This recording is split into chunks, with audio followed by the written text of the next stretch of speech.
তো সেখানে এখন আমি যখন চাকরি করেছিলাম তখন এমনও দিন গেছে যে ছাত্র সংখ্যার আধিক্যে গোটা বিদ্যালয়ে ছাত্রছাত্রীদের বসার স্থান ছিল না। ফলত প্রায় বছর দুয়ে 5-6কে সকালবেলায় রেখে বাকি ক্লাসগুলো দুপুরবেলায় চলতো, দুপুর থেকে মানে 11টা থেকে 4:30-5টা অবধি। তো সেই সময় শিক্ষকতা করেছি। আজকে যখন আমি তাকিয়ে দেখি শুধু আমাদের বিদ্যালয় বলে কথা নয়, সমগ্র এই এলাকার যত বিদ্যালয় আছে সবখানেই দেখি সরকারি বিদ্যালয়গুলি ছাত্র সংখ্যার অভাবে ধুঁকছে। তার একটা প্রধান কারণ হয়তো এখানে আশেপাশে অনেক বেসরকারি বিদ্যালয় হয়েছে, সেখানে অভিভাবক অভিভাবিকারা আরো ভালো পরিকাঠামোতে তাদের ছাত্রছাত্রীদের প্রবেশ করিয়েছেন, ভর্তি করিয়েছেন উজ্জ্বল ভবিষ্যতের জন্য। কিন্তু আমার নিজস্ব যে মতামত বা যেটা আমি দীর্ঘদিন কাজ করে যেটা বুঝেছি বা অনুভব করেছি, সরকারি বিদ্যালয়ে যে শিক্ষক শিক্ষিকা যাদেরকে আমরা ফ্যাকাল্টি বলি, তারা যতটা দক্ষ এবং তাদের যে যোগ্যতা, সেই যোগ্যতাটাকে কাজে লাগিয়ে যদি এই বিদ্যালয়গুলোকে আবার ছাত্রছাত্রীদের আকর্ষণের কেন্দ্রবিন্দু করা যায়, বেসরকারি বিদ্যালয় থেকে অনেক বেশি উচ্চমানের শিক্ষা এখানে দেওয়া সম্ভব বলে আমি মনে করি। যাই হোক, পুরানো অনেক স্মৃতি সময়ও বেঁধে দিয়েছে উদ্যোক্তারা, 5 মিনিটের বেশি নয়, কারণ এর পরবর্তীকালে শীতের দিন, সন্ধ্যাও হয়ে গেছে, আরও অনুষ্ঠান রয়েছে। আর বেশি কিছু বলবো না, শুধু শিক্ষা নিয়ে কিছু বলতেই হয় যে এখন বিশেষ করে কোভিড পরবর্তী সময়ে দেখেছি যে অনলাইন শিক্ষা ব্যবস্থা জেঁকে বসেছে এবং সেটাকে কাজে লাগিয়ে বিভিন্ন বেসরকারি সংস্থাগুলো একটা ব্যবসার জায়গা করে নিয়েছে, যেন শিক্ষার একটা বিকল্প পথ হয়ে দাঁড়িয়েছে সেটা। কিন্তু আমার নিজস্ব মতামত বা নিজস্ব যে অনুভূতি, সেখানে দেখেছি যে অবশ্যই নতুন নতুন প্রযুক্তি, নতুন নতুন যা আবিষ্কার, সেগুলোকে কাজে লাগিয়ে এগিয়ে যাওয়াটাই তো হচ্ছে সঠিক অগ্রগতির লক্ষণ। কিন্তু কিছু কিছু বিষয় থাকে যেগুলোকে এড়িয়ে কখনোই চলা সম্ভব নয়। ঠিক যেরকম সন্তান সন্ততিদের ক্ষেত্রে তাদের মাতা পিতার যে স্থান, তার যেরকম কোনো বিকল্প হয় না, ঠিক সেরকমভাবে আমি মনে করি যে বিদ্যালয়ের ছাত্রছাত্রীদের সরাসরি যে ইন্টারাকশন হয়, সেই ইন্টারাকশনের মধ্যে ছাত্রছাত্রী এবং শিক্ষক শিক্ষিকাদের মধ্যে যে এই যে শেখানো এবং শিক্ষা গ্রহণ, এর যে রবীন্দ্রনাথের কথা তো এরকমই একটা বলেছিলেন যে সেখানে মূল বিষয় হচ্ছে সেতুবন্ধ হিসাবে কাজ করে ছাত্রছাত্রী এবং শিক্ষক শিক্ষয়িত্রীদের মধ্যে ভক্তি, শ্রদ্ধা এবং স্নেহের সেতুবন্ধন। এটাকে কাজে লাগিয়ে শিক্ষক মহাশয়রা সরাসরি ছাত্রছাত্রীদের যে শিক্ষাটা দেন, সেটা তাদের হৃদয়ে যেরকম করে গেঁথে যায়, সেটা এই ইন্টারনেট বা অন্তর্জাল এটা দিয়ে সেটা করা যায় না। কিন্তু তবুও তো তার অবশ্যই প্রয়োজন আছে, প্রয়োজনটা এখানেই বলে মনে করি। আমি তাকে অস্বীকার করতে পারি না আজকের যুগে দাঁড়িয়ে, যে যখন এমন কিছু উদাহরণ দেওয়ার প্রয়োজন হয় শ্রেণীকক্ষে বা এমনি পড়াতে গিয়ে, যে সরাসরি হাতের কাছে উদাহরণস্বরূপ কিছু পাচ্ছি না, কিছু দেখাতে পারছি না, তখন সেখানে ইন্টারনেটের অবশ্যই ব্যবহার করা দরকার এবং সেটা অনেক বেশি কার্যকর হয়। অর্থাৎ আমার যেটা বক্তব্য, ছাত্রছাত্রীদের সঙ্গে শিক্ষকদের যে এই ভক্তি, শ্রদ্ধা এবং স্নেহের আদান প্রদানের মাধ্যমে শিক্ষাদান, তার সঙ্গে আধুনিক প্রযুক্তিকে কাজে লাগিয়ে ব্যবহার করে শিক্ষা দান করলে পারে, শিক্ষা গ্রহণ করলে পারে সেটা অনেক বেশি কার্যকর হবে।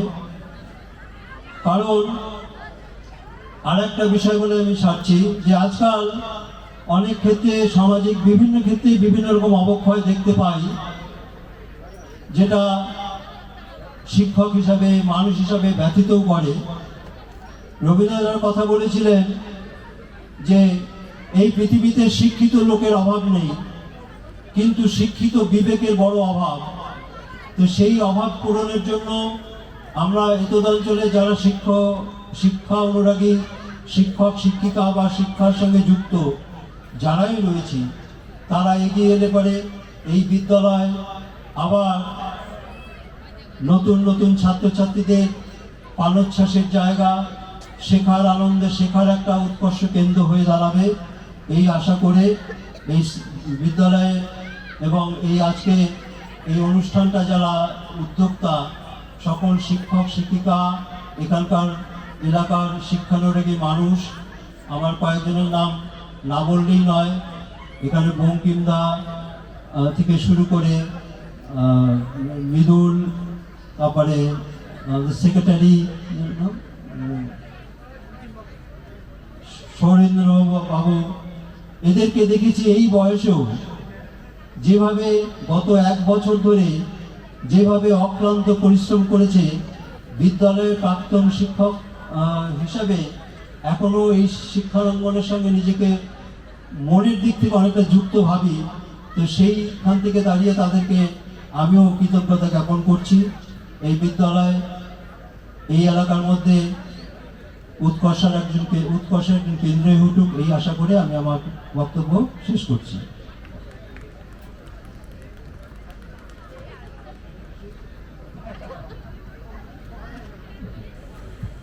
সমৃদ্ধ হলাম আমরা। এবারে মঞ্চে আমন্ত্রণ জানাবো বিদ্যালয়ের প্রাক্তন সহ প্রধান শিক্ষক মহাশয় মাননীয় অমিত দাস আপনাকে।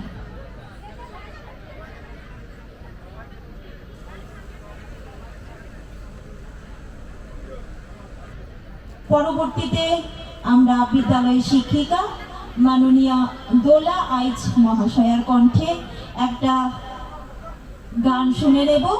পরবর্তীতে বিদ্যালয়ের ছাত্রছাত্রীদের দ্বারা অনুষ্ঠিত বিশেষ নৃত্যানুষ্ঠান গীতাঞ্জলি।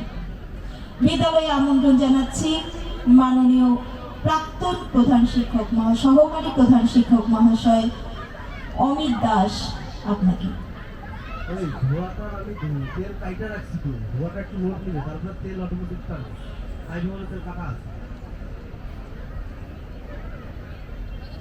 আমার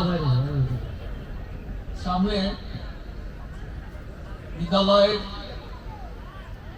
ছাত্রছাত্রী এবং সম্মানীয় অভিভাবক অভিভাবিকা বৃন্দ, আমার প্রাক্তন সহকর্মী, আজকে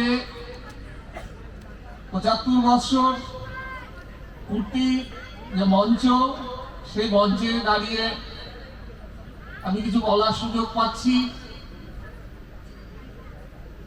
আমি অত্যন্ত গর্ববোধ করছি যে 50 বছর যে পূর্তি, সেখানেও আমি এই স্কুলেই ছিলাম গোল্ডেন জুবিলি প্রোগ্রামে, আবার সৌভাগ্যক্রমে প্ল্যাটিনাম জুবিলিতেও আমি আছি। তো যাই হোক, এই বিদ্যালয়ে 1985 সালের 23শে আগস্ট এই বিদ্যালয়ে জয়েন করি। এই বিদ্যালয়ে যখন যোগদান করি,